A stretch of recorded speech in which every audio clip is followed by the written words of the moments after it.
एकादशी है? जम के बोलो। 26। जो भगवान विष्णु के पास जाकर निवेदन करी थी वो निर्जला थी, निर्जला। इसलिए सारी एकादशियों में निर्जला एकादशी की महत्वता शास्त्र प्रमाण करता है महाराज। पर हिंदू धर्म के 3 व्रत ऐसे बता दिए जिन व्रतों का पुण्य समाप्त नहीं हुआ।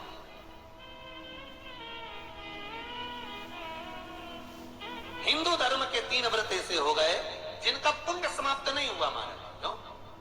जिनका पुण्य प्रबलता में बढ़ता गया। पहले नंबर पर एकादशी, दूसरे नंबर पर प्रदोष और तीसरे नंबर पर शिवरात्रि। आकर करिए। अब निर्जला के दिन शिव महापुराण की कथा कहती है, स्कंद पुराण कहती है कि आप वर्ष भर की एकादशी का क्रम भले ना करें, पर निर्जला एकादशी के दिन जो तुलसी हम ठाकुर जी को समर्पित करते हैं, वो तुलसी, ध्यान देना, वो तुलसी अगर मान लो आपके पास में रखी है, निर्जला एकादशी के दिन भगवान ठाकुर जी को, शालिग्राम जी को, लड्डू गोपाल जी को आपके घर में, आपके मंदिर में जो आपने भगवान को तुलसी समर्पित करी है, वो तुलसी मान लो तुम्हारे पास रखी है और कोई व्यक्ति को बहुत बहुत ज्यादा कष्ट है शरीर में, बहुत बहुत कष्ट है, थोड़ी सी वो तुलसी चढ़ी हुई ठाकुर के चरणारविंद की, आप उस जीव को दो तो सही, आधा घंटा इंतजार करो, स्वास्थ्य में अंतर आना प्रारंभ हो जाता है। उस निर्जला का, क्योंकि निर्जला ऐसी एकादशी है जिसने जगत में जाकर देवताओं के पास जाकर निवेदन करा है जग कल्याण।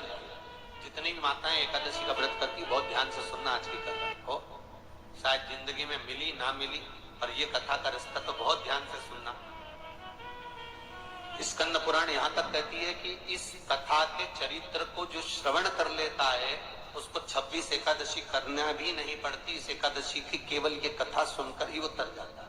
बहुत ध्यान से सुनना इसको कथा को। एकादशी के दिन जब आप जल शंकर को चढ़ाने तो रोज ही जाते हैं, जब एकादशी का दिन रहे और शंकर जी के मंदिर में आप जल समर्पित करें तो 3 बार मुख से स्वधा स्वधा स्वधा या स्वधा स्तोत्र का पाठ, जिसमें 12 श्लोक, 2-4 हैं। पैसा तो आ रहा है पर घर में टिक नहीं रहा, डॉक्टर में, पुलिस में, एक्सीडेंट आदि में, कहीं गलत जगह पर व्यसन में अगर पैसा जा रहा है, जुए में, मांसाहार, मदिरा पान, या कहीं आया पैसा, पैसा आने में कमी नहीं, आ रहा है पर टिक नहीं रहा, रुक नहीं रहा, कोई मांगने आ गया, दे दिया, फिर वहां से अपने पास नहीं आ रहा, अपन कह रहे भैया हमारा पैसा लौटा दो, नहीं आ रहा।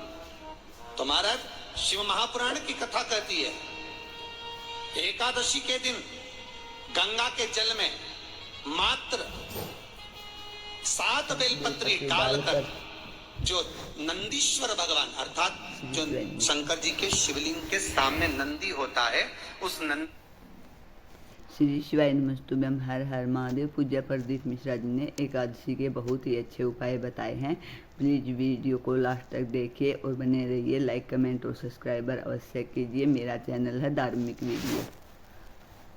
हो जाता है फिर वो गलत जगह पर नहीं जाता, गलत स्थान पर वो धन जाएगा ही नहीं। तूने मांग तुझे क्या चाहिए।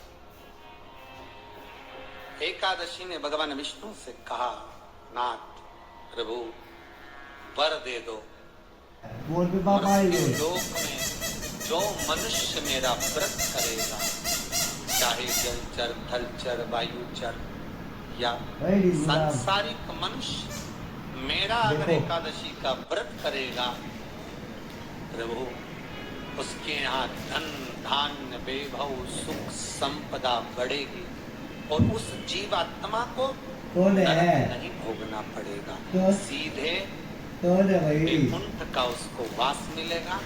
जब जीव आत्मा को लेकर चला जाएगा, यम के दूत जब बंदी बनाकर ले जा रहे होंगे उस जीवात्मा को, जिसके प्राण छूटे होंगे, यम के दूत जब बंदी बनाकर ले जा रहे होंगे, तब मुझे वर दो हैं? कि मैं इसका हाथ बाजा बजा पकड़कर दे अपना, बाजा मैं बजा कंडी दे। से पार उतार कर सारे नरकों से बाजा बजा निकालती दे। हुई आपके धाम में लेकर आऊं।